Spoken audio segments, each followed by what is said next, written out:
To support this podcast, go to positivesarcasm.com/donate.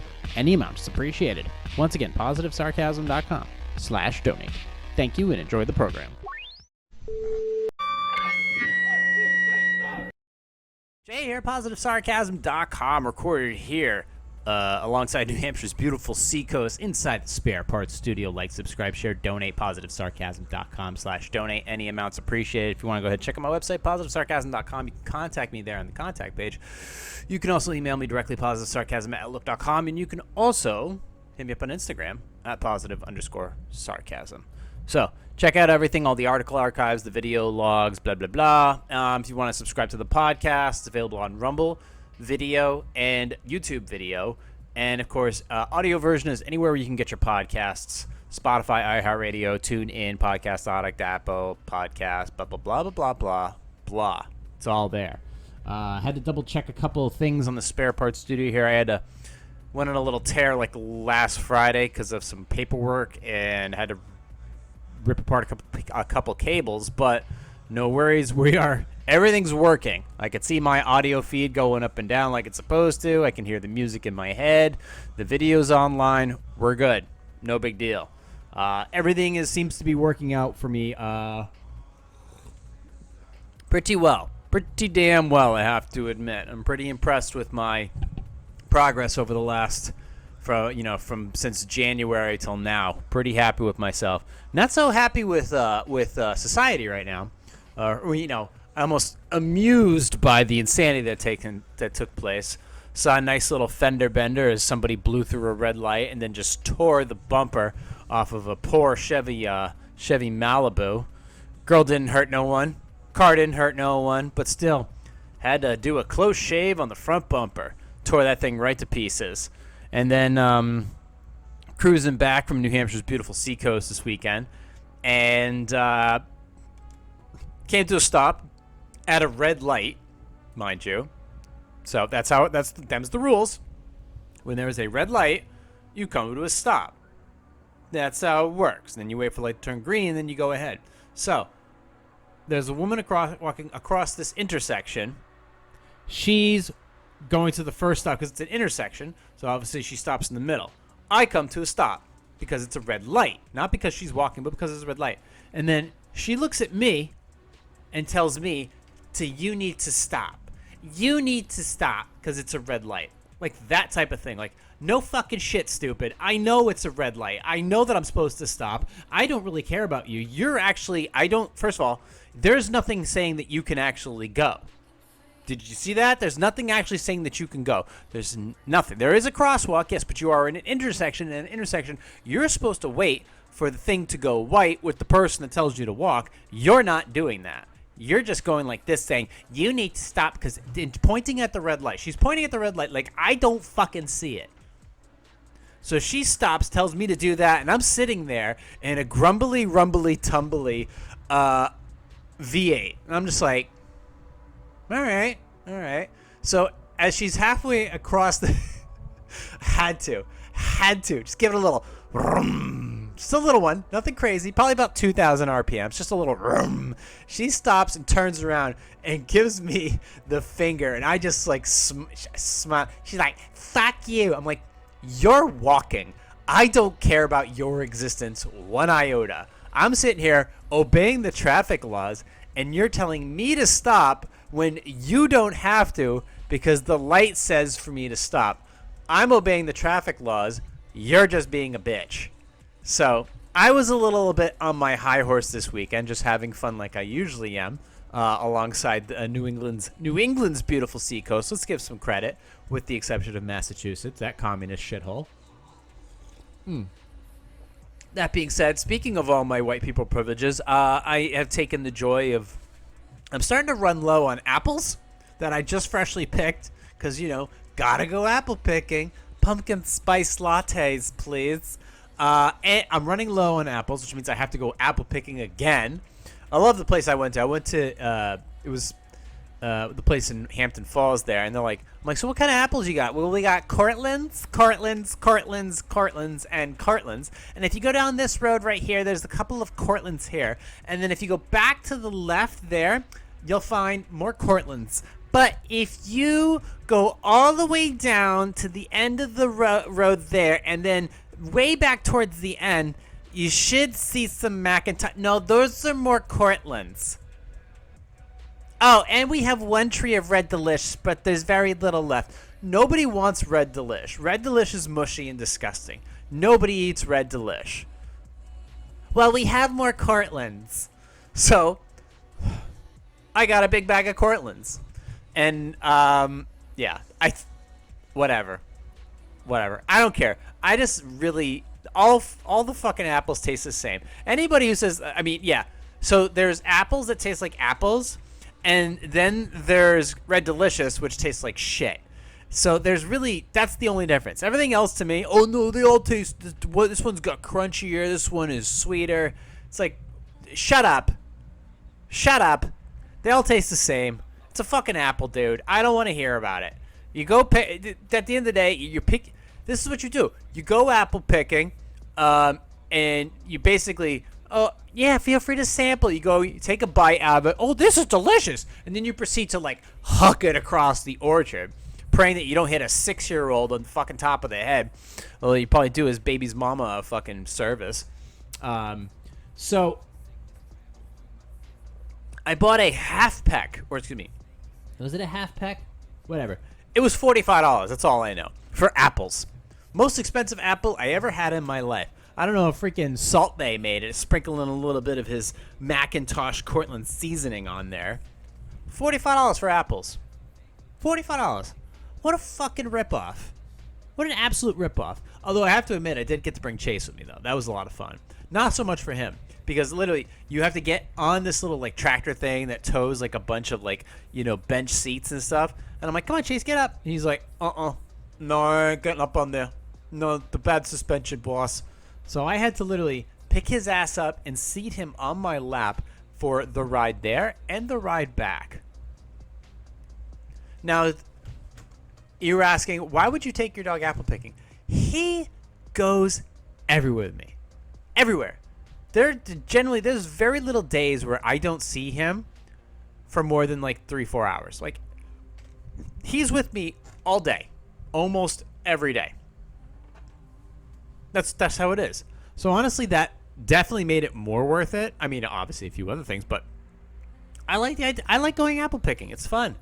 And then literally just a few weeks ago, I went potato picking. But I am running low on my first batch. I got 3 potatoes left. But then I went and brought in because I have my other car. There's a big bag of potatoes in there, which are still good. They're dirty as hell though, so I gotta go get them washed and then boil them and get them moving. But you know, it's the off season, so white potato is perfect. But thankfully, those were free. So because they were free, that balances out the amount that I paid to go apple picking, $45. So I gotta go apple picking again, which means I gotta drop another $45. Gotta save some money for the fair. See a bunch of people I can't fucking stand. I left high school for a reason. There's one person I think I talk to. I don't get to see him very often, unfortunately, but there's maybe one person I'm willing to talk to from high school. The rest of them, they all just suck. Bunch of woke, weak bitches who never left town. Gotta save the environment. By how? How? How are you doing your part? Jesus Christ. I live 12 minutes from work. Okay? I live and breathe and do everything nearby. My carbon footprint is like next to 0. What are you doing to help the environment? You never left home. I'm fucking rambling. I am on it tonight. I do want to move to... I will get to some Q&A. I want to do a strong session of Q&A before I close up shop. Been a little crazy with the scheduling of this podcast weekly, but I have been getting it done. I've been getting it done. That's all that matters. And I need to put the new merch up because I think I'm going to transition over to everything to Sticker Mule. Because Sticker Mule's got a cool bunch of knickknacks that I can stock up on relatively inexpensively. And I think that would be cool to set up my merch with just them, like, you know, obviously T-shirts, keychains, coffee mugs, stuff like that. I would love to have that. So hopefully I can make some time to do that. I've been doing such a good job with my checklists lately that, well, I need to make another one. So there you go. Anyways, let me get some coffee in me, which I'm doing. Back on the edibles, also, by the way, if you didn't already know, a gram and a half. Jesus Christ, I'd never come back to earth. Maybe a milligram and a half, and I'm asleep. It's just, it's the one thing that's, besides my usual vitamins that I've added back in to really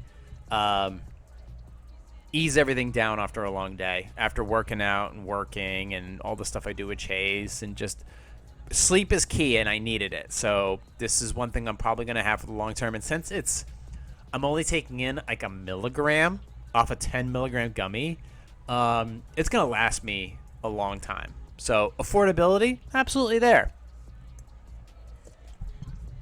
Also, my cortisol levels are super low. So anyways, moving forward. Here we go. Let me get this up on the screen here. Is the screen working? Let's hope it does. There it is. I'm a 52-year-old divorced guy. No long-term steady relationships for years now. But for the last 4 months, I've been dating an early 40s lady, Marie. We each own our own home, and there have been no thought of living together or ever really seeing ourselves as a real couple. But we each had a house key. We each have a house key to the other's place. On a number of occasions over the time, we have been seeing one another. On a number of occasions over the time. Okay. Marie has commented on the fact that I don't have a television in my home, and I found it pretty weird when I said I have no use for one. Now I get it.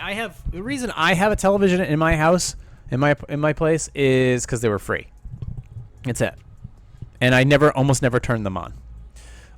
Okay, she found it pretty weird when I said I have no use for one. She also, politely enough, though, I must say, okay, well, at least she's polite, indicated that she finds my home decor rather bland as she tends towards bright colors in her own home. Okay. On Saturday, after I'd been at work, I came home to find that Marie was unexpectedly in my house, had repositioned all the furniture in my lounge room, installed a large wall-mounted flat-screen TV, nice, and painted 2 of the walls in the lounge room a deep maroon color. She expected me to be very happy about this, but not only was I not happy, I was actually quite the opposite. I took my house key back while returning hers and told her I'd be leaving the TV on her doorstep the following morning. She was wildly angry at my response to her generosity as she saw it. So I'm wondering, did I miss something here? Well,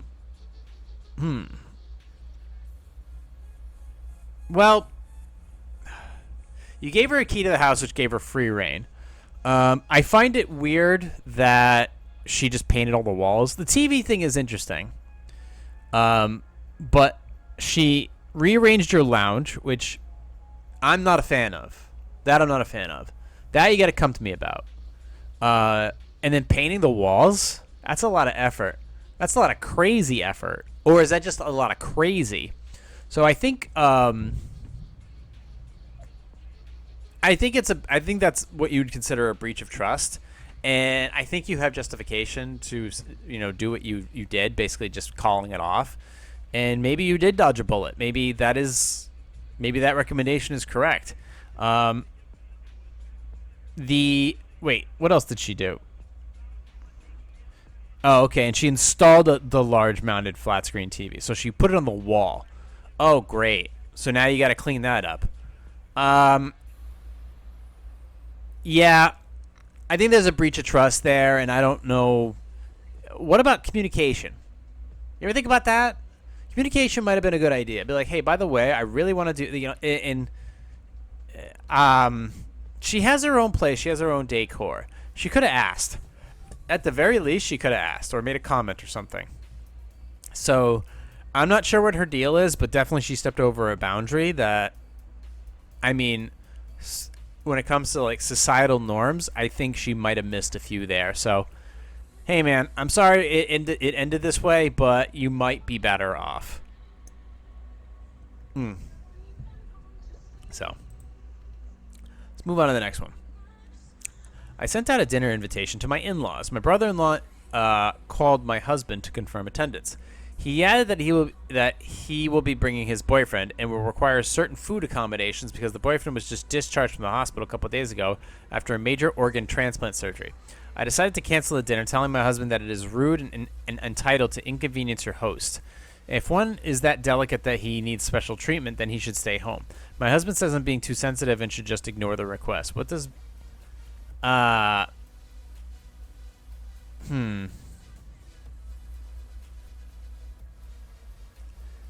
Wait. I sent that dinner to my brother-in-law called to confirm attendance. He added he would be bringing his boyfriend and they require certain food accommodations. Well, first off, no. No. There's... You sent that a dinner invite.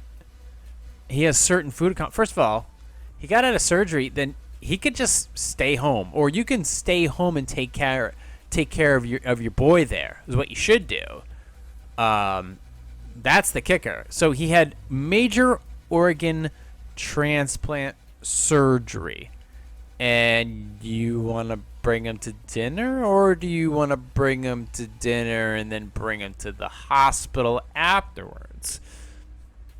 You cancel the dinner.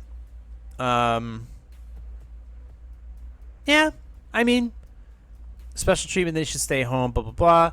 I think you're overdoing it a little bit much on your end. But I think let's just stay with... My big issue here is obviously you flew off the handle, but mostly the person who is going to bring their significant other, but they're just recovering from surgery, major surgery. Maybe they should stay home and rest, and maybe you should stay there with them. And that's where I think I would just leave it as is. I'm not going to talk about what the host did. It is an inconvenience if you're going to bring people into your home, but I'm not going to comment on that. Honestly, my big problem here is with the person requesting specific things with a person who just had major organ transplant surgery. That's my big thing right there. I can see how that would piss somebody off, but that's my focal point here. I'm going to ignore the hosts, whatever beef you may have with the host and how they acted. My issue here is with the couple and the transplant surgery and them saying, hey, blah, blah, blah, blah, blah, do this because that's what he needs after major organ transplant surgery. No. What he needs to do is stay home and you need to take care of him. That's what you need to do. Don't be fucking up everybody else's universe with your stupid fucking chicken broth, whatever. Stay home and take care of him. That's what you should be doing. Let's move on to the next one. How bad was it that I signed up for and tried to attend a conference for executives after my boss told me I couldn't go? I started working at my job 8 months ago, not long after I completed college. A few months ago in the elevator, my manager's manager and someone from the upper management in another department were talking about an upcoming conference. The idea of the conference sounded interesting, and at our next departmental meeting, I asked my manager's manager about being able to attend the conference. She said the company couldn't send me to the conference. I really wanted to go. This was for several reasons. One, what I heard about the conference in the elevator sounded interesting. I was trying to show initiative, and it would be good for my career to attend something like that. I was bummed about the company not being able to send me. But a week later, I was asked to assist someone from a different department. He told me he was swamped and was trying to get everything ready for a meeting on top of signing people for a conference and making all the arrangements. I offered to do all the I offered to do all the conference. I offered to do all the conference so he could get the meeting set up. I signed up myself for the conference along with everyone else, but I only signed up as an attendee from my company. I paid for the conference fee, the airline tickets, and the hotel room out of my own pocket. I also booked vacation time so I could go. I was excited to go to the conference, but when my manager's manager saw me there the first day, she was upset at seeing me there. Even after I explained I paid for the sign-up fee and everything out of my own pocket and had used my own vacation time. I admit now that I made a mistake because I didn't know the conference was for directors and executive management in my industry, not for entry-level people with less than a year like me. My manager's manager had to get special permission from the company to go because she isn't a director yet, but is next in line for a promotion when someone retires. After the conference organizers found out at my company that I am not in upper management, they asked me to leave and said my fee would be refunded. My first My first day back at work was my last one ever because I got fired. My manager's manager was furious, and so were her bosses. I know I messed up, but when I asked about going to the conference, she didn't say I couldn't go. She said the company couldn't send me. It's kind of the same thing. I know I made a mistake, and it was a huge embarrassment for the company when word of what I did got around the conference. But I never had any write-ups or trouble, and I was a model employee. I don't think it was a fireable offense, and I was shocked they fired me. Did I mess up that badly, or were they wrong? I wanted to know if there's anything I do to fix this. Nah, dude, that firing was so justified because you went all around and about to go to a thing that you thought was interesting, but you never were invited. And it was for managers. It was for like directors only. They had to get special permission to go, and they told you couldn't go. They couldn't send you. That's what they said. You could not be sent. Okay? It sounded interesting. So, all right, but you gathered no other information other than that. You just decided to take a leap of faith. Credit to you. It was a huge mistake, and yes, it is a fireable offense. It's embarrassing. Could they have kept you? Yeah. But if you said you're a model employee, then if you were a model employee, you would have done what you were told, which was that you can't go. You're entry level. You've been there less than a year. Why do you think you'd be invited to a conference, even if it wasn't for directors only? Your firing was justified because that makes you a liability when you made the company look bad. And you're just an entry-level employee. So they decided to cut their losses because you did this with less than a year of being there. Imagine what you could have done with more than a year as far as liability-wise. So for them, it was a no-brainer to shit-can you. That was a stupid thing for you to do. And quite frankly, it's not. It probably wasn't a place for you anyways. I mean, well, it's definitely not a place for you now, but... Oh. Anyways, yeah. They fired you. I probably would have too. Stupid. There was a comment about one of the... Let's see. I wanted to get to this comment here. Let's see. Oh, it was deleted? God damn it. Oh. It was about... Or wait a minute. Commented on your summer. Oh, it was a really good comment about like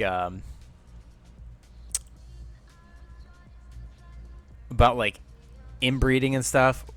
It's pretty good. It's a pretty good comment, but unfortunately, somebody deleted it. That sucks. Oh well. Actually, you know what? I might be able to find it if I look. Let me see here. It was a interesting. Let's see. We go to this, and let's go to that. Is that PB and Joey? Nope. It's this one. Here we go. And let's go to Rumble. Dumping Donuts. This is how we can. Let's see here. Sorry for the... Here it is. Wait. Is this it? Nope, that isn't it.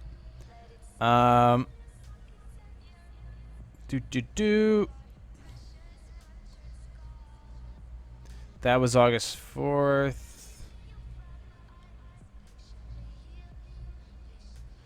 Oh, where is it? It was a rumble. Let's see. I wonder if I still have it.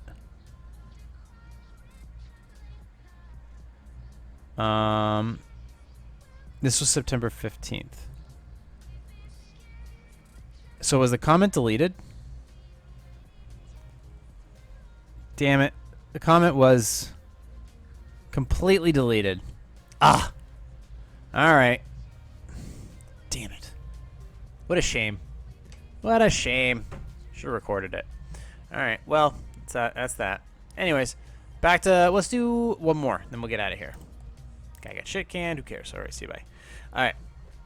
My sister and I have both been fruitlessly house hunting this past year. She and her family are squeezed into a tiny 2-bedroom apartment and can't move because it is the only decent school district nearby. I was tired of living with my roommates well into my 30s and being unable to give my dogs a yard to play in. I hit the jackpot in finding a tree. A 3-bedroom house with a huge yard within 20-minute commute to my work. The worst thing about the house is it hasn't been updated since the early 90s. Who gives a shit? I don't care about the granite countertops. I do care that there is a huge park with a dog run nearby. Hey, you got my attention. I thought my sister would be happy for me. Instead, she looked up at the address and then called to berate me for taking a house in a good school zone away from from some hypothetical family. I didn't need all that space. I asked if she was high on cold medicine or something. She got even more offended and started ranting again. How could they not afford to move even if they found a place? I told her that it was a you problem. The area she lives in is ridiculously expensive while mine is not. Even if the house I found has existed in her area, she and her husband would not be able to afford it. I finally told my sister we should probably take a break from talking to each other and hung up. I am really hurt by her reaction. I listened to her complain about the real estate market for months. I thought she would be pleased about one of us managed to find a lucky break. What do I do from here other than worry about closing costs?